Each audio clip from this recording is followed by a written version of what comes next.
Well, I think, like you said about this news, like if you go to our portal, I mean the kind of news that we generally pick up, because of course we do go and pick up a lot of news from other sites and source them. Such news definitely do get a space on our portal, because we feel it brings out the issues. But I think it's also the way the news is written. I mean, what is the content? What is it saying? Is it actually trying to fuel, thoughts which are actually breeding conflict or not? I think in terms of I would put it in the terms of the reporting. I mean, what is the purpose? How it's reported. So it's yes, important to report it, but it's how what it's is the reporting and how it is put together. Peter, from your perspective in Kenya. Yeah, Kenya and Middle East as well, Africa and Middle East. I think the whole notion of modern terrorism is based around the idea of publicity. I don't think we can escape that fact. You know, a lot of the terror attacks are designed specifically to draw in public attention, to draw in the media, to draw us in with their cameras and so on, to broadcast this. But I don't think that the response should be to shut down media coverage of these things. The BBC last week was in the middle of a very interesting debate. It was a debate that took place in the UK. There was the head of the British National Party, a guy called Nick Griffin, which is a particularly nasty political character. He's a man that believes that Britain should expel all of the non-British people. They basically want to return the country to a pure white nation. He was a man who really supported the ideas of Adolf Hitler in a lot of respects. But he was an elected member of Parliament, and there was a lot of debate about whether or not the BBC should allow him on air to give his views public airing.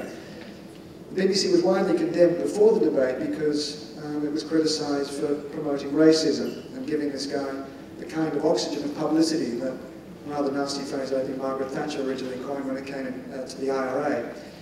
But after the debate, it became clear that the BBC was right, because the public debate was so vitriolic. Nick Griffin lost so much credibility in that debate because it was open, because it was an open forum, because this was a debate that exposed the flaws in the argument for what it was. Well, Peter, this might be true, but I also saw a poll that said 22% of the British public said that they would seriously consider voting for the BNP following this talk.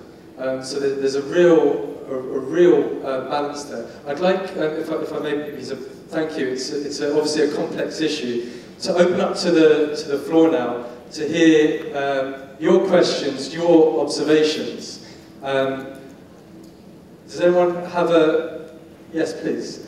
If you would mind introducing yourself. I don't know if we have a handheld microphone that we can... Oh, it's fine. I can speak loud. My name is Ravi. I came from Nepal. I have a question to query for lecturer and National University from Palestine. Actually, we had the same story what you shared about your mother, and I want to say sorry about that. But we have the same story in Nepal also. How when you put your story in the website, now if people are, what's the impact? We have a culture to not share the story about this if happen in your family, friends, or colleagues. It's how it affect, how people perceive it. It's okay to perceive. I'm talking about not for foreigners and others. I'm talking about the Palestinian people. If when you put the story in the website, how people perceive it.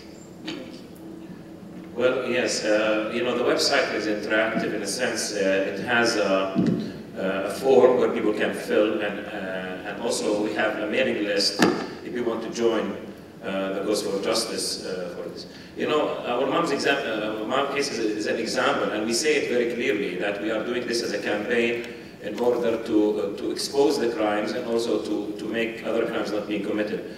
But, you know, when you share stories like this, I mean, it's not a story, it's a tragedy that then people, then you give name, and you give like my sister used to say, my mom is not just another number. The problem is we are, every day we watch on the TV 5 Palestinians killed or 5 Israelis killed or 2 is, people become 10 into numbers. And the human face is lost. And when Simon asked me, I did not really intend to share my personal story, but since Simon says that I had to share, let's start with this because, and I'm here again. You cannot separate your academic endeavors from your fight for justice as a person, and it becomes real. Now I have 1,000 friends on Facebook. Okay, and just to share with you a very simple story. I went to Canada when speaking to her, I just mentioned, and they gave me a visa after 3 weeks of applying, and I was stopped for 4 hours. 4 hours on the in the airport. After 3.5 hours of just like abuse, in a sense, they asked me specifically. I was attending a freedom of speech conference in Canada. A freedom of speech conference, and after 3.5 hours of making me, I just wait, and they asked me specifically, are you going to speak against Israel? Okay, do you have material in your back you're going to speak against Israel, and so on and so forth. When I went to, are you going to have meetings, and what are you going to speak on the freedom of speech conference? I said, ma'am, I'm going to speak against repression of freedom of speech. Okay. This was a personal experience I've dealt for 4 hours.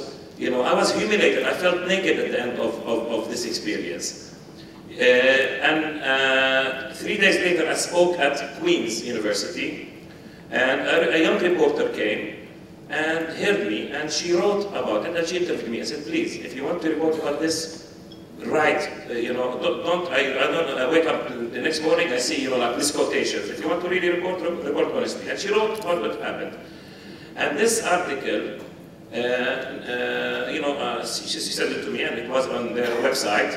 And actually, I did not share it. A friend of mine picked it up, and she put it on her news website, and now it's shared, and she posted on my face on Facebook, and now it's shared with 1,000 people on my Facebook, and these people, the other day, just yesterday, this woman from Afghanistan, a friend of mine who visited us from Afghanistan, she was a volunteer in Palestine, she goes, Saed, your story is being shared now in Afghanistan.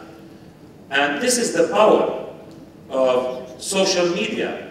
You know what, I'll give you my Facebook, and you should see the viral effect of this. And when people know about this, they will know about injustice, and we can fight it, through this network. Okay, so I think you can have more than 1,000 friends at the end of this. Inshallah.